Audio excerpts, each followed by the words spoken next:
Victor Frederick Weisskopf Center for National Security Physics and Global Cooperation, Stefan University. Victor Frederick Weisskopf. The Stefan University movie series, History of Physics. Victor, Viki, Frederick Weisskopf in La Jolla, California, 1992. An interview by the Alexander-Stefan, June 17, 1992, La Jolla, California. Victor, Viki, Frederick Weisskopf of the Massachusetts Institute of Technology, visits, June 16 to 18, 1992, the Institute for Advanced Physics Studies, IAPS, Stefan University. Victor Weisskopf had been the Honorary Science Advisor of the IAPS, Stefan University, from 1989 thenceforth. In La Valencia Hotel, where Viki stayed, they would ask about him, who is that classy man?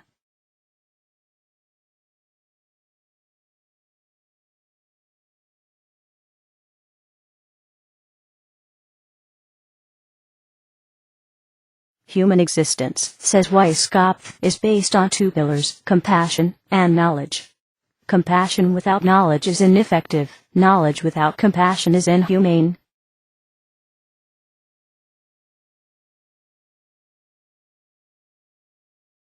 Viki tells us, says Stefan, about the compassion of the people of knowledge as having an open and loving heart, in general.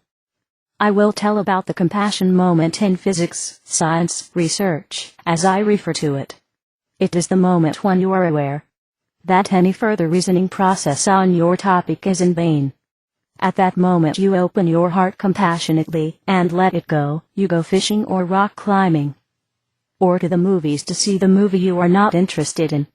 This applies to any conundrum situation in life, when you simply must let it go, and let somebody else solve the problem for you, so to speak, in a blissful moment some sunny day. In physics research, that blissful moment is when all of a sudden the solution to the physics problem pops into your mind, as the aha idea. Accordingly, after the compassion moment comes the blissful moment, if you are lucky enough. Physicist Einstein, Bohr, and many a great physicist consider themselves the lucky physicists.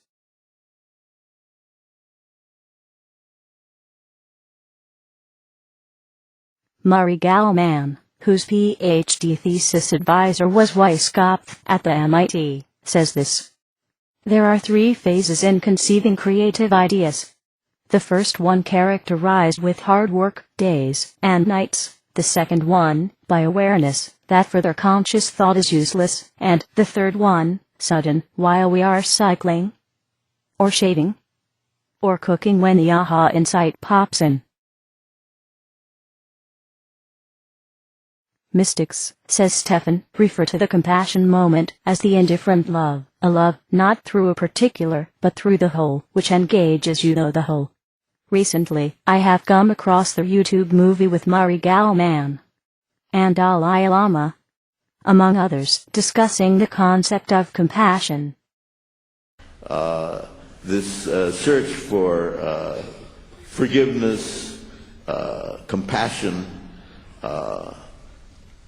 is something that surely involves, at least occasionally, these parts of the human mind that are somewhat outside of conscious awareness. So there is possibly a relation between creative thinking in art, in science, and in other fields on the one hand, and the search for compassion, forgiveness, and so on the other. Compassion open our mind, and then our mental state remain calm, and with that kind of mental state you can see the reality more clearly. Victor Frederick Weisskopf, a Jewish-born American physicist, is considered one of the true luminaries of the 20th century physics. Viki was a close colleague friend to a number of the luminary physicists of the 20th century, Albert Einstein, Niels Bohr, Max Born, Wolfgang Pauli, Werner Heisenberg, Paul Ehrenfest, Erwin Schrödinger, Lev Landau, and Richard Feynman, among others. Had you known Weisskopf personally, says Stefan, would you have felt that you were, as a physicist, closer, in some way, to all those luminaries of the 20th century physics, Viki's colleagues, friends? Viki played music with Einstein. Viki on his piano and Einstein on his Lina, as he referred to his violin. Viki, a passionate pianist, also played chamber music at Niels Bohr's home. Here is what Viki said to Sasha Stefan about Einstein and Bohr. Einstein. Nobel Prize in Physics, 1921. Niels Bohr. Nobel Prize in Physics, 1922.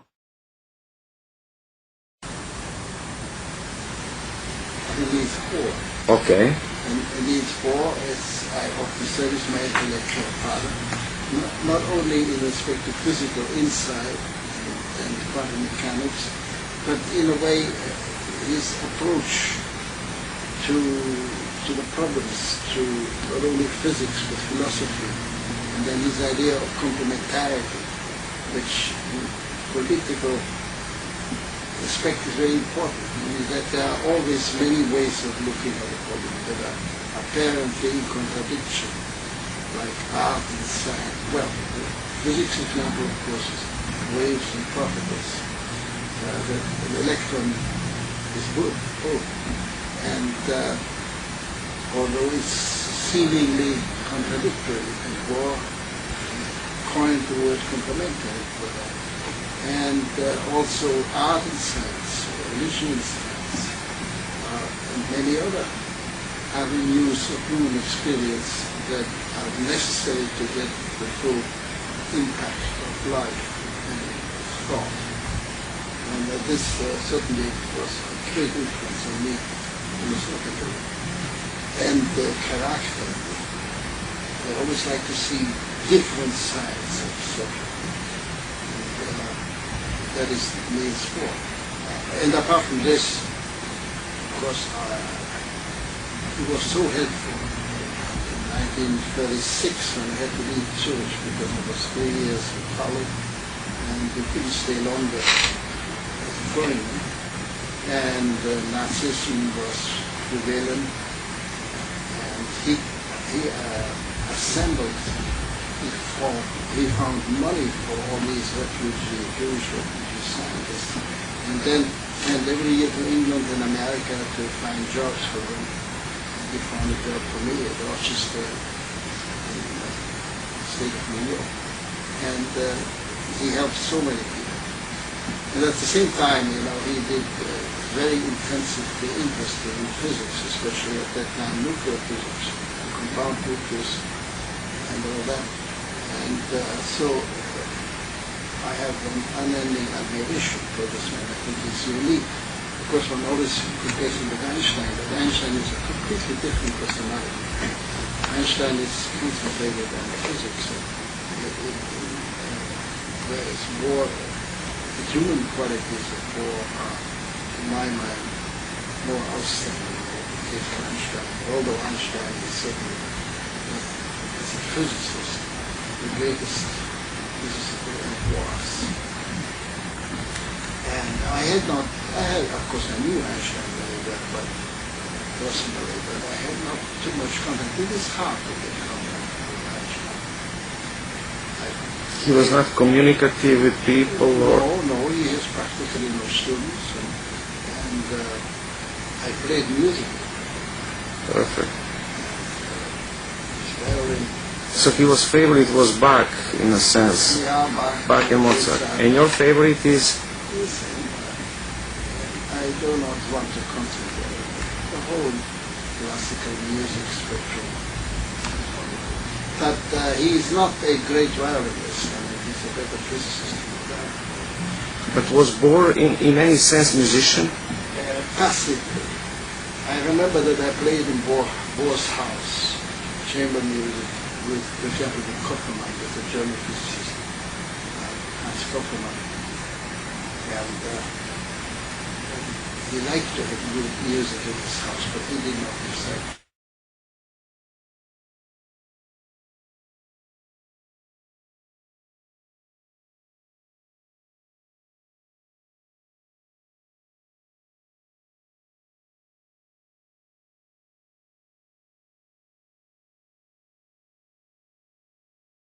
Among the many breakthroughs that Viki's research has yielded, there have been the theory of the widths of energy levels of the electron, the clouded crystal ball model of nuclear structure, and the MIT bag model of hadronic matter. In 1932, Viki was the member of the organizing team working on the show, the Copenhagen Faust, as the tribute to the 100th anniversary of Johann Wolfgang von Goethe's death. God, the Father, was Niels Bohr. Paul Ehrenfest was Faust. And Mephistopheles was played by Wolfgang Pauli. I was happy, says Stefan, to learn about the Copenhagen Faust. Marlowe's Dr. Faustus and Goethe's Faust have been fascinating me since my adolescent years. About the same time the idea had been born in my mind to create my own story about a physicist in search for absolute knowledge. The idea has been brought into fruition by publishing my 4 books in the period from 2002 until 2007. It culminated in publishing of my Falstaff trilogy in 2011.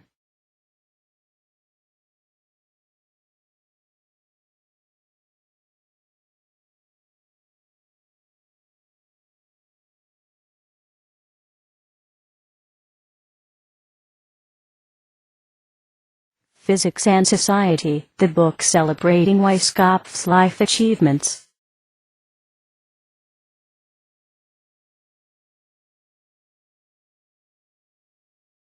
During Viki's visit to the Institute for Advanced Physics Studies, Stefan University, in La Jolla, California, in 1992, the idea was conceived that the book be published by the American Institute of Physics Press, New York, celebrating Viki's life achievements. The book was published under the title, Physics and Society, with 18 contributors, including 7 Nobel Prize winners in physics. The Stefan, editor, Physics and Society, essays in honor of Victor Frederick Weisskopf by the International Community of Physicists, American Institute of Physics Press and Springer, New York, 1998. The contributors in Physics and Society.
Weisskopf's honors, awards, presidential positions, and memberships. Weisskopf is the recipient of a great number of honors and awards worldwide. He was President of the American Physical Society, 1960, President of American Academy of Arts and Sciences, and Director General, 1961 to 1965, of the European Centre for Nuclear Research, CERN. In 1976, Viki was elected to the Pontifical Academy of Science, an advisory body to the Pope. He focused on the efforts for nuclear disarmament through the Pontifical Academy.